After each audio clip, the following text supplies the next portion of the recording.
तसल्ली से बात कर रहे थे, उन्होंने ये स्वीकार किया कि ऑनेस्ट गलतियां हुई हैं, तो फिर अचानक से उनको पकड़ के ले जाना कि भाई हिंदुस्तानी है मत बात करो, पकड़ के उनको ले गए, कैमरामैन को धक्का मुक्की करी, ये समझ में आता है कि कहां से इशारा मिलता है कि आपको क्या अगला कदम क्या रखना है। आरजू देखिए, डेफिनेटली उनको शायद पहले प्राइम मिनिस्टर को नहीं समझ आई होगी कि कोई इंडियन मीडिया उनसे बात कर रहा है, इसलिए कि जाहिर है देखने बोलने में तो हम एक ही जैसे हैं, किसी और से बात तो कर सकते हैं, इसलिए इंडियन उनको मीडिया फिर से नहीं रोका बात गया होगा। तो उनको कहा गया होगा कि अभी फिलहाल आप इंडियन मीडिया से बात नहीं कर सकते, और यकीनन ये मैसेजेस वहीं से आए होंगे जो मुल्क चलाते हैं, जो गवर्नमेंट लाते ले जाते हैं। जहां तक मेजर नदीम की बात है, इन्होंने 4 बार मास्टर्स किया, तो अब समझ लीजिए पाकिस्तान में एजुकेशन सिस्टम पे काम करने की कितनी सख्त जरूरत है कि किसी आदमी 4 बार मास्टर्स करने के बाद भी इस तरह की बातें करता हो, तो यकीनन पाकिस्तान में सब कुछ छोड़ के सिर्फ सारा पैसा जो है डिफेंस में भी नहीं एजुकेशन पे लगाना चाहिए। तो मेरा ख्याल है तभी तक बेहतर हो पाएगा। सारा पैसा ना आतंकी अड्डों को फिर से खड़ा करने पर लगा रहे, कहां से एजुकेशन पे लगाएंगे? आपकी गलती नहीं है मैडम, आपकी गलती नहीं है। जो भीख मांगते हैं अंतर्राष्ट्रीय बिरादरी से कटोरा लेकर के, वो पैसा फिर से आतंकी अड्डों को खड़ा करने में लगाते हैं। इनको आपने पाकिस्तानी शो किया हुआ है, क्यों? ये तो इंडियन है, ये ईशा है, आरजू नहीं है, ईशा यही है। जो आपकी आतंक की भाषा ना बोले वो पाकिस्तानी नहीं है। आरजू आपको कह रहे हैं कि आप पाकिस्तानी नहीं है, अब आपको ये आपके सर्टिफिकेट देंगे नागरिकता की? आरजू जवाब दें। हाँ, मेरे पास सर्टिफिकेट भी है इनका। ये आपने पकड़े कहां से? मुझे पहले तो आप लोग ये बता दें, ये मेजर आपको मिले कहां से? ये पाकिस्तान में इनको कोई भी नहीं जानता, किसी को पता भी नहीं है कि ये है कौन। लेकिन हाँ, ये जरूर है कि क्योंकि इंडियन मीडिया बात कर रहा था तो अवॉइड करवाया इन्होंने। भाई इतनी तो इज्जत रखिए कम से कम। और 4 मेरे ख्याल किसी मदरसे से करके आए होंगे, अदरवाइज तो कुछ ना कुछ तो अक्ल आ गई होती।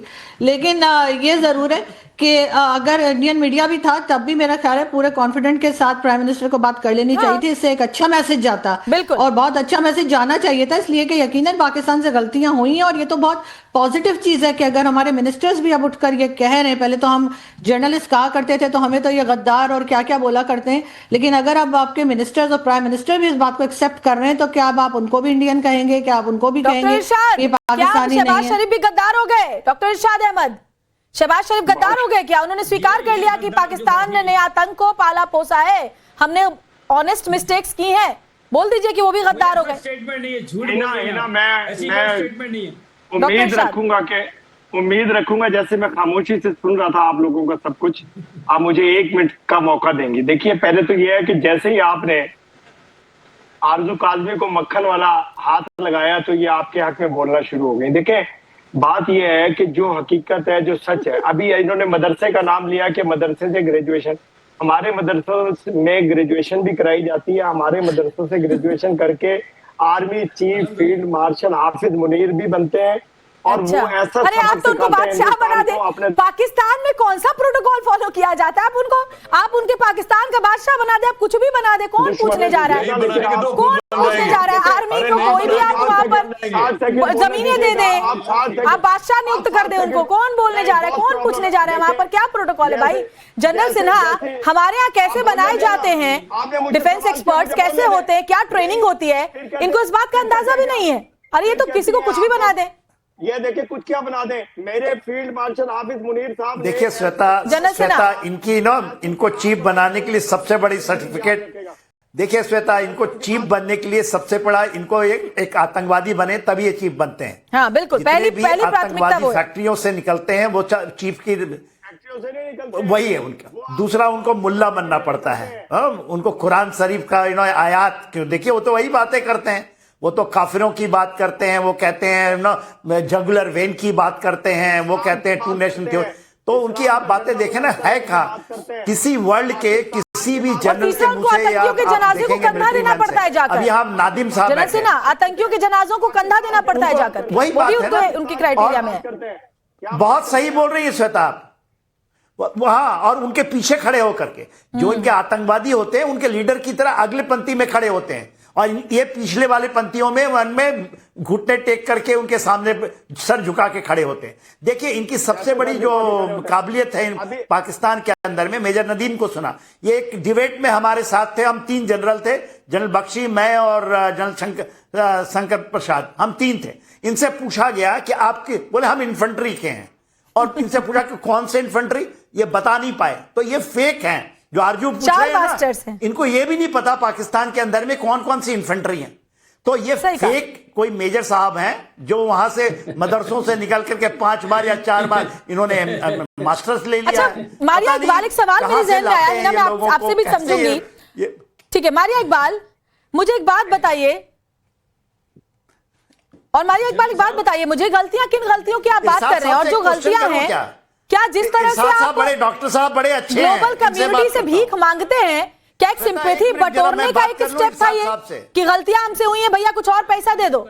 हाँ मारिया जी, गलतियां तो ये थी कि हमने जो थी वो आपके 6 दीवारें गिराने के बाद जो थी वो हमने 6 दीवारें? लाइन कौन सी का दीवारें? कर दिया।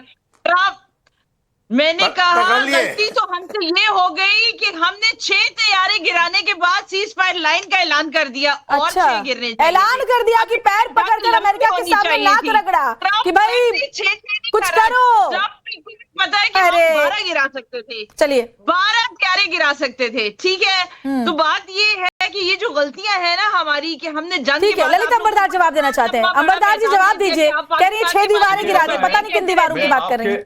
आपके प्रोग्राम पे पहले बोल चुका हूँ, लास्ट वीक में बोल चुका हूँ कि पाकिस्तान के बारे में जब जिक्र हुआ कि अफगानिस्तान भी इनके साथ लड़ रहा है, हिंदुस्तान की सिर्फ ऑपरेशन सिंदूर अभी ऑन है, तो क्या पाकिस्तान सुधरेगा?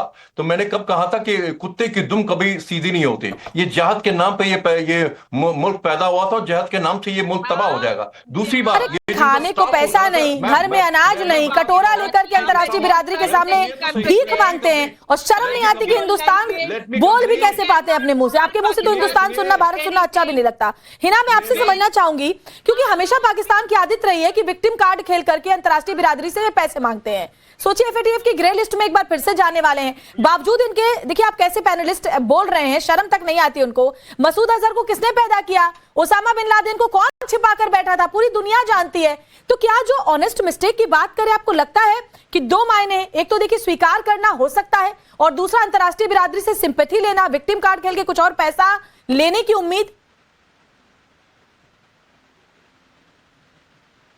जी बिल्कुल, आप बिल्कुल सही बात कह रही हैं, क्योंकि ये जो भूमिका बांधी जा रही थी पाकिस्तान के प्रधानमंत्री के द्वारा, ये दरअसल कुछ और पैसा लेने के लिए ही भूमिका बांधी जा रही थी। तो उन्होंने जब अपनी बात कहनी शुरू की स्टेज से, तो सबसे पहले तो उन्होंने कहा कि कुछ हमसे गलतियां हुई हैं और हमने उन गलतियों से सीख भी पाई है। Rome was not built in one night. और उसके बाद उन्होंने असल में बात करी कि वो दरअसल इंटरनेशनल ऑर्गेनाइजेशंस के सामने क्यों जाते हैं पैसा मांगने के लिए। तो उन्होंने वहां पर एक विक्टिम कार्ड भी खेला। उन्होंने कहा हमारा एक ऐसा मुल्क है जहां पर बहुत ज्यादा जो है डिवास्टेशन होती है क्लाइमेट की वजह से, फ्लड्स लगातार आते रहते हैं, और इसीलिए एक लैंड जो फुल ऑफ रिसोर्सेज है वहां पर हम ज्यादा तरक्की नहीं कर पाते हैं, और इसीलिए बार बार हमें अंतर्राष्ट्रीय ऑर्गेनाइजेशंस के पास जाना पड़ता है पैसा मांगने के लिए। तो एक तरह से वो सिंपैथी भी लेने की कोशिश कर रहे थे, और वो ये भी बताने की कोशिश कर रहे थे कि हम बार बार पैसा मांगने जाते हैं क्योंकि हमारे मुल्क में फ्लड्स, भारी बारिश की वजह से बहुत तबाही होती है। लेकिन विश्व को अब ये समझ भी आ रहा है धीरे धीरे कि अब वो पैसा मांग के जो लाते हैं तमाम जगह से, ये कह के कि फ्लड्स की वजह से हमारी स्थिति खराब हो रही है, दरअसल वो पैसा लोगों के पास तो पहुंचता ही नहीं है ना, वो तो टेररिज्म को फर्दर फंड करने के लिए इस्तेमाल किया जाता है। तो इवेंचुअली ये सारी मेजर भूमिका नदीम जो है जैसे लोगों के खातों में जाता है इंटरनेशनल कम्युनिटी के सामने ना? एक विक्टिम कार्ड प्ले करने के लिए। मेजर नदीम, अब आप बताइए, बार बार कटोरा लेकर जाते हैं कि भैया हमारे यहाँ आटा महंगा है, पेट्रोल नहीं है, हमारे यहाँ खाने को दाना नहीं है, पैसा दे दो। हिंदुस्तान तो वो मुल्क है जो जहां कभी किसी मुल्क को जरूरत पड़ती है वहां भेजता है।